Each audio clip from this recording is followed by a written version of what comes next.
60 years ago, a woman named Jean-Claude was returning to Paris from what was a disastrous honeymoon, flushed with the realization that she never should have married this guy. When he left the apartment the next morning to go to his work, she called two people, Christo, the artist that she would spend the rest of her life with, and a locksmith. When her husband returned that evening, finding his key defunct, he pounded on the door demanding an explanation. From the other side, Jean-Claude firmly and resolutely declared, "Your key does not fit my lock." And I love that story. I think it's charming and romantic, but what makes it important, what makes it great, is the metaphor of that lock. What that lock meant to those people in that moment. You have the husband coming home to exert his control over the lock and thus over Jean-Claude herself. Locks are all about control. Then you have her rebelling and dissenting against that control. Locks are powerful tools in the hands of dissidents. And at its most basic level, she's just separating her private world from the public world. And locks do divide us from one another. But then you have Christo, the young artist, observing all of this, the man who did hold the key to her lock, that most private and powerful totem freely given by the woman who loved him. Locks bind us together.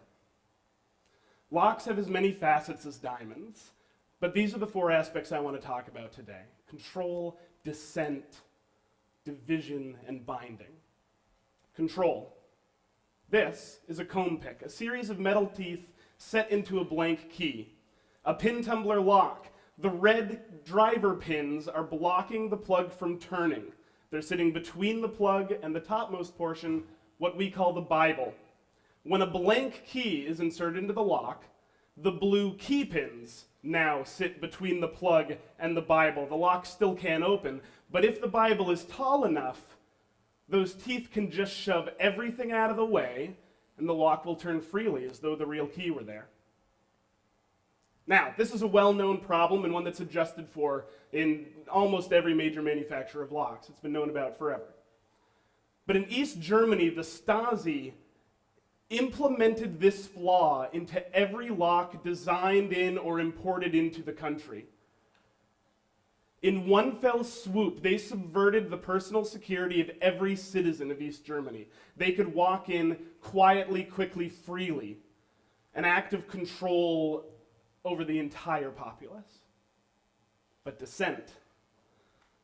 In communist Poland, they tried something similar. Rather than work on the design side, they just said, any lock that you buy, you have to register the key with your local authorities. That way, if we need to get into your home unannounced, we can just grab the key and wander in.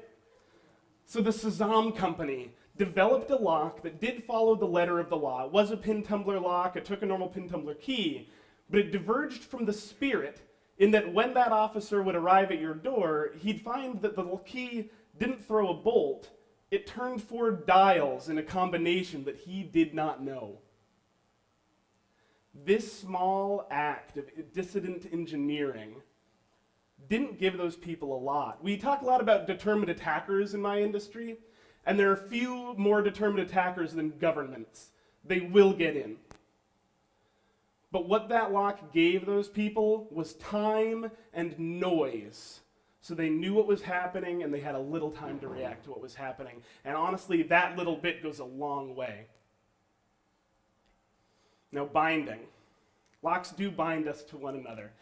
And to the uninitiated, the number of rituals around the world that take a lock and use it as an act of binding us to our community, to our lovers, to our gods, would make you wonder what their original purpose was.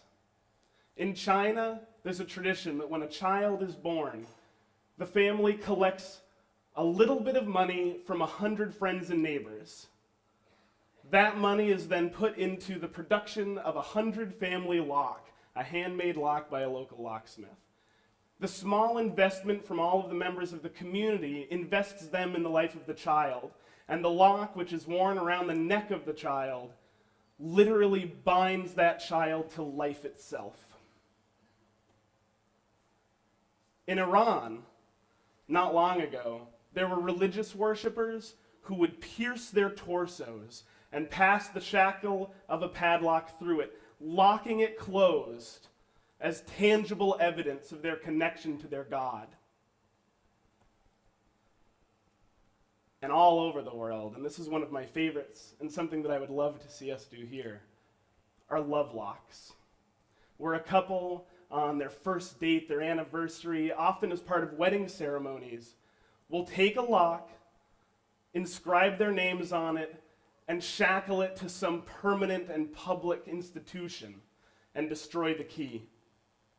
I don't think that I need to explain the beautiful symbolism of that. But division too, they do divide us from one another. And before I get too far into this, I want to make one fact incredibly clear. I can open your lock. I can open your lock, yours. The balcony doesn't protect you. I can open any of your locks. My fastest times in the field are under 30 seconds for most normal door locks. My fastest time in competition was 2 seconds. I can open your lock, and whether by wit or by force, other people can open it too. So I want you to come with me on a thought experiment for a second. In front of you is a door. It's closed and it's locked. Why is it closed? Why is it locked? It's not yours. What's behind it? Who has separated out this part of the world for themselves or their family? But here's the thing, you're going to go through that door. This closed, locked door, you will go through it. How did you even find out it was locked? Did you try the handle? Feel the knob not giving way in your palm?